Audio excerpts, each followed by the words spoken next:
Hola, hola a todos. Nuestro grupo está conformado por Gina Paola Angulo, Lady Maritza Guaña y por Andrea Caterina Herrera. El día de hoy queremos presentarles a ustedes con relación a la lectura realizada sobre el libro de La contabilidad y rendición de cuentas de sostenibilidad, enfocada precisamente en el capítulo de nosotros que fue el 12, que habla de la contabilidad de los derechos humanos, las opiniones que como grupo logramos concluir y también queremos relacionar este texto con los temas que vimos durante la asignatura de contabilidad ambiental con el profesor Alexander Rodríguez.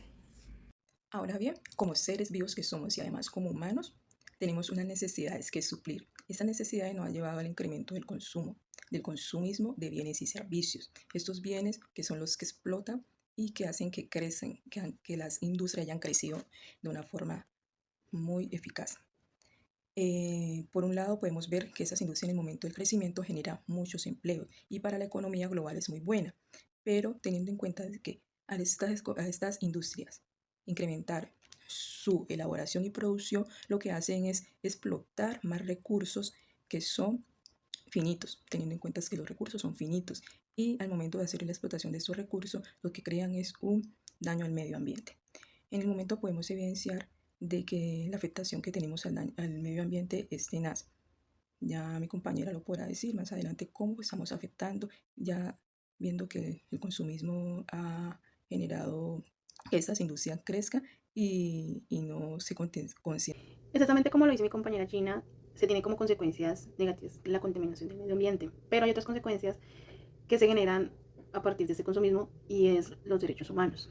Presentando el capítulo 12 del libro queremos resaltar la esclavitud moderna. Como consecuencia, ya que a lo largo de la historia y hasta la fecha es algo que vemos reflejado. De cierto modo,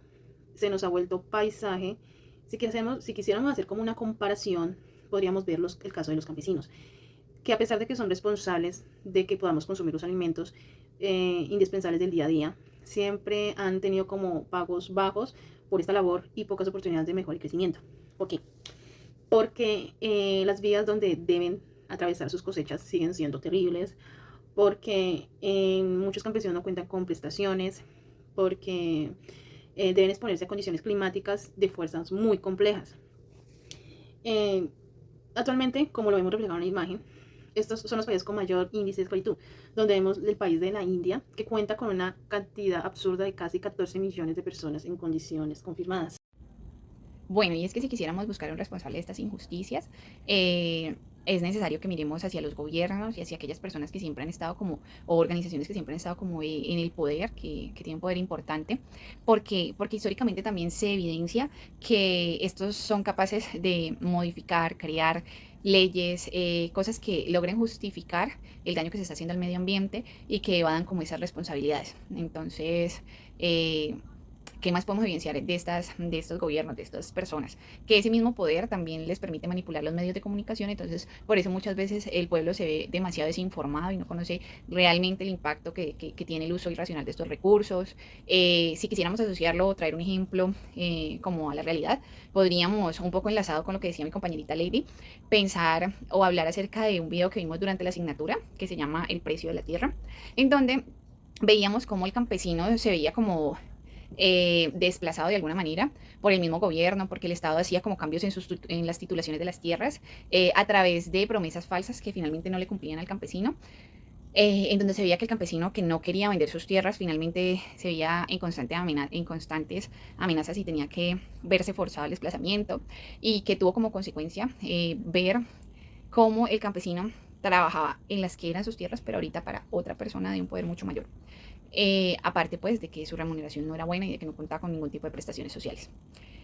¿Qué es importante resaltar? El papel que juegan las organizaciones. Hay que reconocer que existen muchas organizaciones que trabajan en pro de cuidar estos derechos, de cuidar el medio ambiente, pero que aunque sí se ha mejorado, pues se ve que falta trabajar como con mucho más rigor sobre esto porque no es como mucho el tiempo que nos quede para poder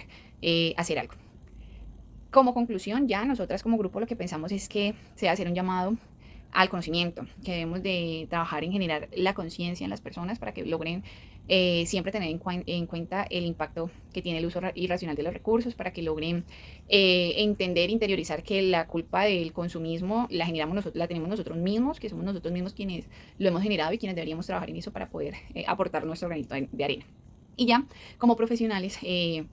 Pensamos que es súper importante el tema económico, que juega un papel fundamental, que de cierto modo cuando se mueven esos poderes es porque hay un tema económico de por medio, entonces que deberíamos de trabajar desde nuestra profesión, no sé, fomentando como aquellas propuestas para que llegue más tecnología, que pueda reemplazar algún uso de un recurso, que genere cierto ahorro para la empresa, venderlo de esas maneras, mostrar precisamente ahorita que hablamos de rendición de cuentas, poder mostrar informes mucho más detallados sobre el uso de los recursos que están teniendo las organizaciones, poder vender ideas para minimizar esos recursos, para que el impacto económico en la empresa se vea mucho más reflejado y de esa manera lograr aportar nuestro granito de arena.